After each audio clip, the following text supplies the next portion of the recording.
Ils arrivèrent enfin aux abords de Toulouse. Ils devaient y retrouver la fameuse troupe de Monsieur et Madame Dufresne. Ah, le voici qui remonte à nouveau!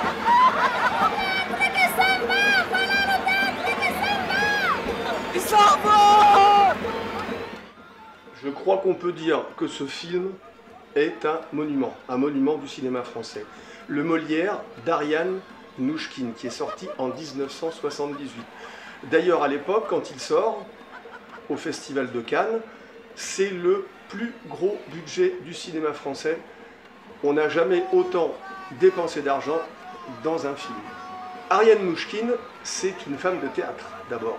C'est la fondatrice du Théâtre du Soleil, à la Cartoucherie de Vincennes, qui est un théâtre d'expérimentation où on éclot de jeunes acteurs, de jeunes actrices. Et d'ailleurs, celui qui va jouer le personnage de Molière en vient, on en parlera tout à l'heure.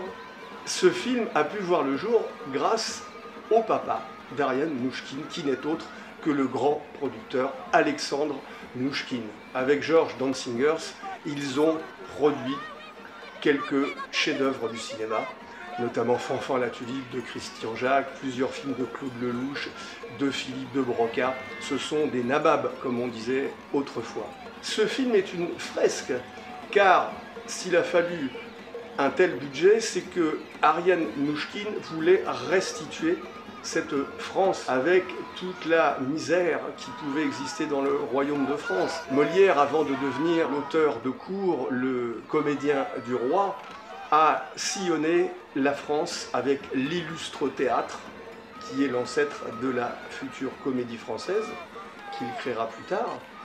Et on voit dans ce film ce qu'est la France, qu'est-ce qui s'y passe. C'est l'époque de la Fronde avec le prince de Condé. Il y a la trame historique de ce qui se passe dans cette France-là. Et on voit aussi comment vivent les paysans, les petites gens dans ce royaume de France qui est bien loin des fastes de la cour de Versailles du roi Soleil Louis XIV.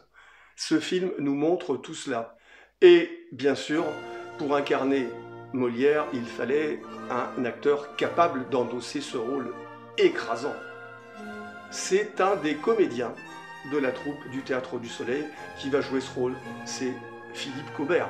Philippe Cobert, vous le connaissez tous, car c'est lui qui joue le père du petit Marcel dans les deux films d'Yves Robert, tirés des souvenirs d'enfance de Marcel Pagnol, La gloire de mon père et Le château de ma mère. Mais ce que l'on sait moins, c'est qu'à l'origine, Ariane Mnouchkine avait choisi un autre acteur pour jouer Molière. Mais cet acteur a dit non. Un petit indice, il a la même fossette que Philippe Cobert et que Molière, tel qu'on le voit sur les peintures, notamment celle qui est à la Comédie Française. Ce comédien, cet acteur qui n'a pas voulu jouer Molière, c'est Patrick Devers. Voilà, on referme la parenthèse. Ce film est un monument aussi par sa longueur. Il fait 4h20. Croyez-moi, on ne s'ennuie pas une seule minute. Petit détail qui n'en est pas un, à l'époque, il est également sorti à la télévision dans une série en 6 épisodes d'1 heure chacun sur Antenne 2. Si vous n'avez pas vu ce film, et si vous aimez le théâtre et Molière, fatalement, il vous faut absolument voir le Molière d'Ariane Mnouchkine, 1978.